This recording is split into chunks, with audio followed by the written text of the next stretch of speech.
1, 2, 3, and hello fellows, Herogon here. Today is Thursday, August 3rd of 2023, and right now today, I actually got to see a movie with two of my siblings, and it ended up being a good time. The movie in particular was Teenage Mutant Ninja Turtles Mutant Mayhem. It's definitely a nice little time in short, and I have to admit, from that first trailer of Mutant Mayhem, I was kind of getting interested in it. Then again, that's been a majority of how most movies have gone whenever they try to emulate the Spider-Verse style of experimenting a bit. I mean, I actually don't mind it as long as it's done good and well in its own way. So, of course, that's about the best I can give for the prattling and praising of the Mutant Mayhem. If any of you guys ever wanted, how you put this, movie reviews or any sort of other stuff like that, if you want me to try and create a YouTube channel doing that alongside my Funlog / Showcase Saturday stuff, then feel free to comment down below in the Instagram post and let me know. Okay? With all that, let's get into things. First off, you may notice a bit of a different thing. This time around, instead of the typical doing it in front of the Unreal Editor thing, I started with Sean the Bros thing. That's a little funny there, isn't it? But at least it gives a bit of different stuff. Now going into this week, Sean the Bro's most recent tutorial involves something that we all probably know by now with fighting games. Sometimes, two people end up winning the same amount of matches, or are at pretty much the same health amount. It's a rare thing, but it can happen. I won't rule that out, and really, I can't. So, in this episode, part 183 of How to Make Your Own Fighting Game, Sean goes over finalizing timeout behavior, implementing tire draw functionality for rounds, and improving match flow. Going into the code bits of it, most of it is done in the game mode. Now we have a new enum in our class enum class ematch state called round over draw. It consists of round over draw, meta display name, and the name, using underscores. Using underscores is quite important in using them. Well, for the most part anyways. I tend to like using underscores for the enum classes, but if you're working in Unreal Engine, you can do whatever you'd like, as long as it's within these red quotation marks. If it doesn't have that, who knows what might happen on that end. Now going downward, we of course have a new function that is blueprint callable. Round draw, which is used for when the round was tied / drawn. Neither character has won or lost, but the round is considered over. Indeed a useful function, and going into the game mode.cpp, but before that I should also note that I've added equals null pointer for the character ref part of reset character health, since that is probably required. It depends on engine version. I had to make use of it. So going into the C++ part, or .cpp file, as the one shown here right now is the .h file or header file. The .cpp, we've got ourselves the regular stuff right here. Then going into the round draw. Actually, there's also one other part that will help with match stuff too, which is called Is Timer Active. I almost forgot about that. I'm sorry if I keep ping-ponging there. But Is Timer Active is very useful if we want the round timer to continuously go down at the current time. So going into back into .cpp, we have it set to false by default. Now let's get back to the round draw part. We of course have the resetting our round time to the time specified in settings or forced by the mode itself. We get our base game instance cast to that. If it's valid or if it doesn't fail, then our round time will equal the base game instance round time, and then the match state will be put into round over draw. Then, of course, we've also got a few other parts here and there. Actually, I believe that is pretty much where things are right now with the code. So, yeah.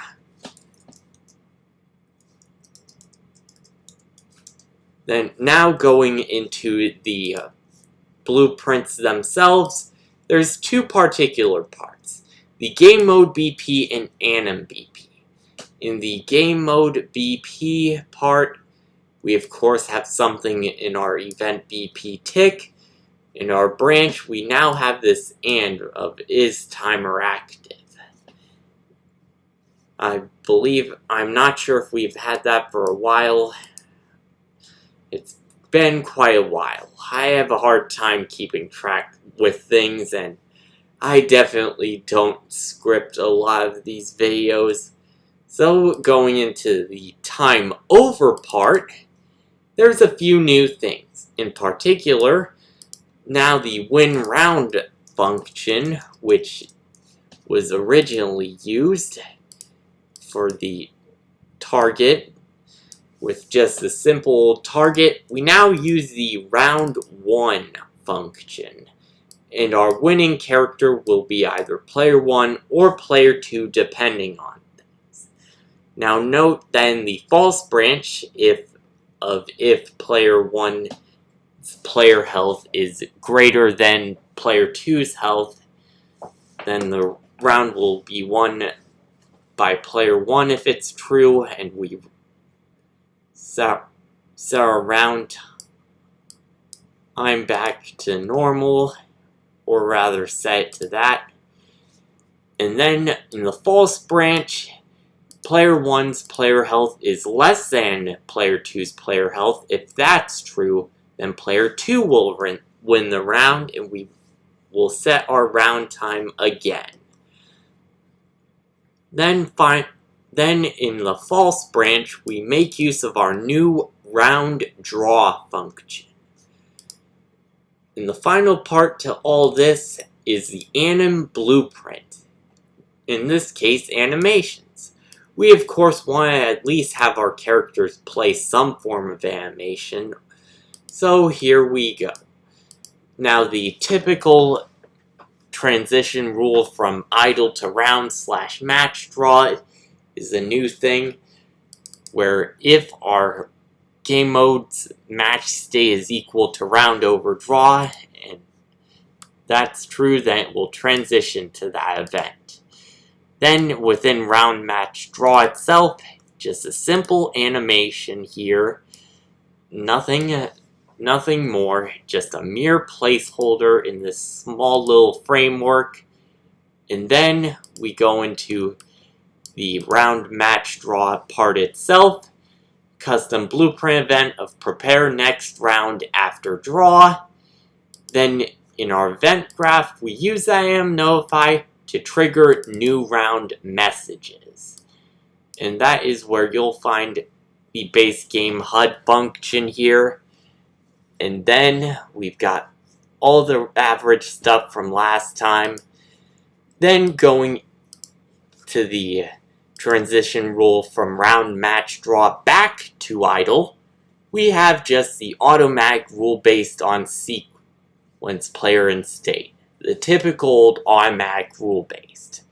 Not much more to it.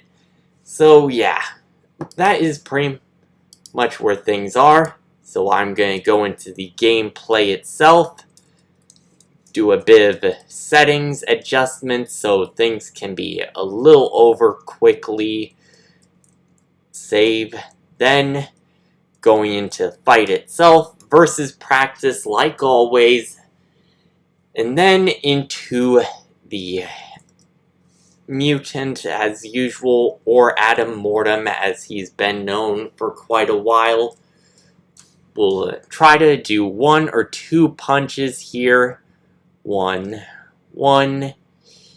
2. That's weird. 2, 2. Then we're going to wait for the timer to keep on ticking down.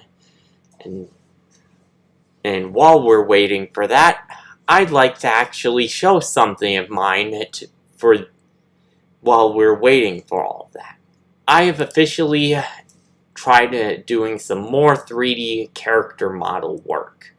Right now, it has been doing quite decently.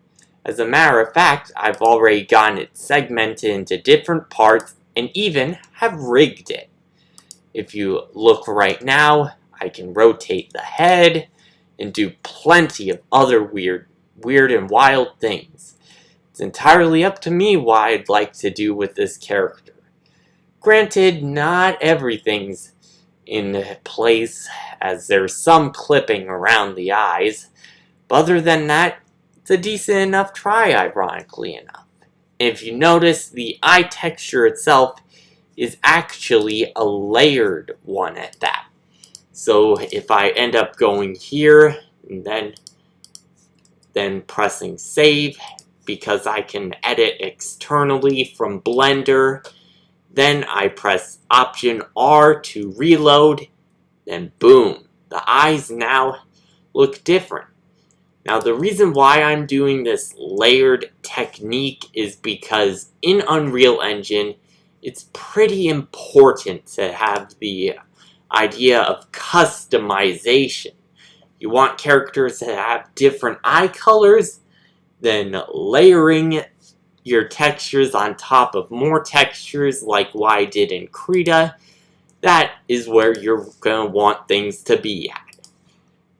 So all in all, that is a very, very useful thing that I hope anyone in Unreal Engine will know about. And as you can see, going back into the fighting game itself, the timer is almost done. So as soon as that goes off, eventually we'll see the results of things. 9, 8, 7, and of course the timer does seem to go a bit slower than usual, likely because of my iMac 2017 being a bit slow, or that the timer itself is going a little slow.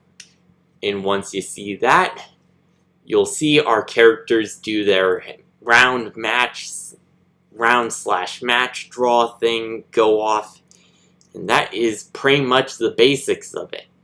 That is all that we've got so far, so yeah, that's been pretty much a good time. This past week has been a decent enough time, even if my dad's currently gone on a cruise and I've had to stay with my mom. So yeah, things are good here. And with all that, credit again goes to Sean the Bro for his tutorials. They've been pretty amazing. I'd also like to thank everyone who's stuck around for quite a while and have even got to see a bit of what my 3D character model has done.